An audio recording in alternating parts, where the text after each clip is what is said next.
챗GPT를 세상에 내놓은 사람, 오픈AI의 CEO 샘 알트만입니다. 이 사람 연봉 얼마인지 아십니까? 76,001달러입니다. 하나로 약 1억 원, 월급으로 치면 세전으로 한 달에 830만 원 정도 됩니다. 세계에서 가장 핫한 AI 기업의 CEO가 대한민국 대기업 과장님보다 적게 받고 있습니다. 이 숫자를 보고 솔직히 좀 의아했습니다. 근데요, 더 놀라운 게 있습니다. 이 사람 순자산은 31억 달러입니다. 하나로 약 4조 원이에요. 어디서 나온 돈이냐? 오픈AI가 아닙니다. 알트만은 오픈AI 지분이 0%거든요. 자기가 만든 회사인데 한 주도 안 갖고 있습니다. 이 4조는 스트라이프, 레딧, 힐리언 에너지 같은 다른 기업들의 지분에서 나왔습니다. 비유를 하나 들어보겠습니다. 건물을 짓는 노동자와 건물을 소유한 건물주가 있습니다. 건물 가치가 2배 뛰면 돈을 버는 건 건물주입니다. 노동자의 일당은 건물 가격과 무관하거든요. AI를 만드는 것과 AI를 소유하는 것, 이 차이가 얼마나 큰지 오늘 데이터로 보여드리겠습니다. 물론 알트만처럼 창업 초기에 여러 기업에 투자할 수 있는 사람은 극히 드뭅니다. 하지만 이 사례가 보여주는 구조는 분명합니다. 세계에서 가장 가치 있는 AI 기업을 만든 사람도 그 기업을 소유하지 않으면 거기서 부를 얻지 못한다는 겁니다. 이게 알트만의 특수한 이야기일까요? 더 넓게 보겠습니다. 엔비디아 주가가 2023년에 239% 올랐습니다. 2024년에도 172.8% 더 올랐고요. 참고로 2022년에는 반토막이 났었거든요. 바닥을 치고 반등한 맥락을 알고 봐야 됩니다. 숫자를 풀어보겠습니다. 2023년 초에 1000만원어치 샀다고 해봅시다. 2023년엔 3.4배가 됩니다. 여기에 2024년 다시 2.7배, 복리로 쌓이면 약 9.2배, 9,200만원이 됩니다. 아무것도 안 하고 2년만 들고 있었는데요. 같은 기간 미국에서 AI를 만들고 있는 기술직 엔지니어들의 평균 연봉은 11만 2천 달러입니다. 하나로 약 1억 5천만 원. 연봉 인상률은 1.2%. 우리나라 직장인으로 바꿔볼게요. 연봉 5천만 원 받는 분이 1년 열심히 일해서 60만 원 오른 겁니다. 한 달에 5만 원. 여기에 하나 더 보겠습니다. 올해 2월 포춘 보도에 따르면 오픈AI 직원들의 주식 보상이 평균 150달러. 하나로 약 20억 원에 달합니다. 잠깐, 아까 기술직 평균 연봉이 얼마라고 했죠? 1억 5천만 원입니다. 같은 기술직인데 한쪽은 연봉 1억 5천이고 다른 한쪽은 주식으로 20억을 받습니다. 13배 차이입니다. 차이가 뭘까요? 능력?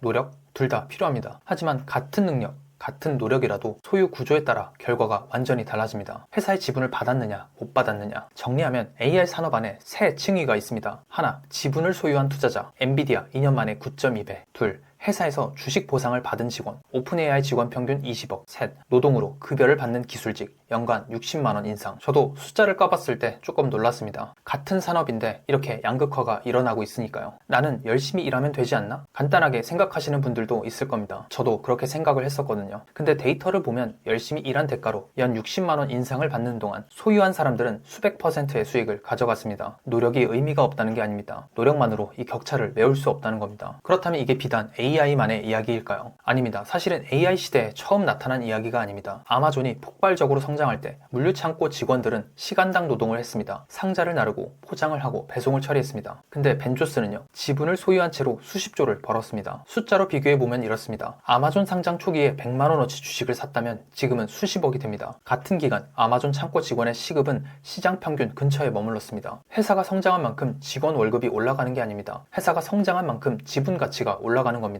더 오래된 예도 있습니다. 산업혁명 때 기계를 만든 노동자와 그 공장을 소유한 공장주, 생산성이 폭발적으로 늘어날수록 이익은 공장주에게 집중됐습니다. 노동자의 임금이 아니라요. 패턴이 보이시죠? 산업혁명, 인터넷, 그리고 AI, 기술이 바뀌어도 구조는 반복됩니다. 그러면 왜 이 구조가 반복될까요? 경제학적으로 설명할 수 있는 이유가 있습니다. 한 연구를 소개해드릴게요. 56개국 데이터를 분석한 연구인데 자본소득 비중이 1%포인트 올라갈 때마다 상위 5%의 소득 점유율이 0.17% 높아지는 경향이 있다는 걸 발견했습니다. 이 연구는 AI 이전부터 그 패턴을 발견했습니다. 자본소득이 늘어날수록 부는 소수에게 집중된다는 겁니다. 단 국가별, 시기별 편차가 크고 평균적인 경향임을 감안해서 참고하시기 바랍니다. 이유는 구조적입니다. 노동은 대체 가능합니다. 한 엔지니어가 나가도 다른 엔지니어를 채용할 수 있습니다. 연봉은 노동시장의 수요와 공급으로 결정되죠. 근데 소유는 다릅니다. 자본은 일하지 않아도 복리로 불어납니다. 팔지 않는 한 시간이 갈수록 더 강력해집니다. 여기서 격차가 벌어지는 겁니다. 아까 건물 비유를 했었죠. 한국으로 가져와 볼게요. 강남 아파트 가격이 올라도 그 아파트를 관리하는 경비원분의 월급은 같이 올라가지 않습니다. 관리하는 노동과 소유에서 오는 수익은 아무 관계가 없거든요. AI 시대도 구조가 같습니다. AI를 잘 쓰는 사람이 돈을 버는 게 아닙니다. 그 AI를 만든 기업의 지분을 가진 사람이 돈을 벌고 있습니다. 지금까지 보신 걸 정리해보면 세 가지 일이 같이 일어나고 있습니다. 하나, AI 기업의 주가는 2년 만에 수백 % 올랐다. 둘, 그 기업에서 일하는 기술직 임금은 고작 1%대에 머물러 있다. 셋,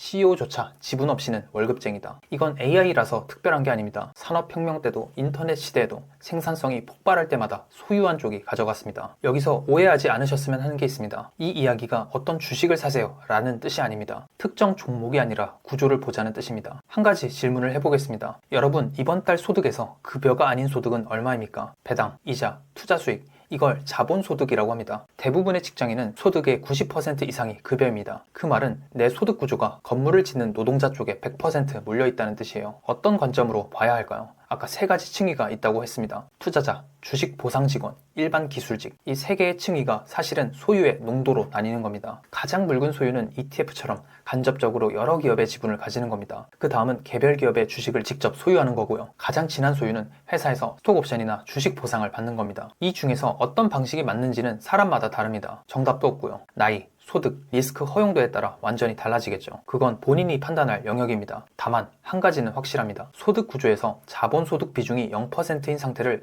의식적으로 점검해 본 적이 없다면 지금은 그 시작점이라는 겁니다. 이 영상은 특정 종목이나 투자 방법을 권유하는 것이 아닙니다. 구조를 이해하시고 본인에게 맞는 판단을 하시기 바랍니다. 물론 반론이 있습니다. 첫 번째, AI 엔지니어 임금은 많이 올랐잖아요. 맞습니다. 다이스 보고서에 따르면 AI 전문 엔지니어의 임금은 일반 기술직 대비 17.7% 프리미엄이 있고 중위 연봉은 17만 달러 수준입니다. 상위 5에서 10%의 AI 전문가라면 노동만으로 상당한 소득을 올릴 수 있습니다. 다만 이건 전체 기술직 중 극소수에 해당합니다. 나머지 90%의 기술직은 여전히 1.2% 인상에 머물러 있습니다. 그래서 제 결론은 이렇습니다. AI 엔지니어 프리미엄이든 스타트업이든 결국 진짜 부를 만드는 사람들의 공통점은 하나입니다. AI 관련 자산의 소유권을 어떤 방식으로든 확보한 사람이라는 겁니다. 오늘의 핵심은 하나입니다. AI 시대에 누가 만드느냐가 아니라 누가 소유하냐가 부의 방향을 결정합니다. 이건 AI 시대에 갑자기 생긴 법칙이 아니라 산업혁명부터 반복되어 온 구조입니다. 이번 달 급여 명세서를 펼쳐서 급여 외에 자본소득이 얼마나 되는지 한번 확인해 보세요. 그 비중을 아는 것부터 시작입니다. 아까 건물 비유로 마무리하겠습니다. 건설 노동자가 건물을 아무리 잘 지어도 건물 가격이 오르면 그 이익은 건물주의 것입니다. 우리 중 누가 노동자이고 누가 건물주인지 한번 생각해 보시기 바랍니다. 이런 데이터 기반의 시장 구조 분석이 도움이 되셨다면 구독 부탁드립니다. 감사합니다.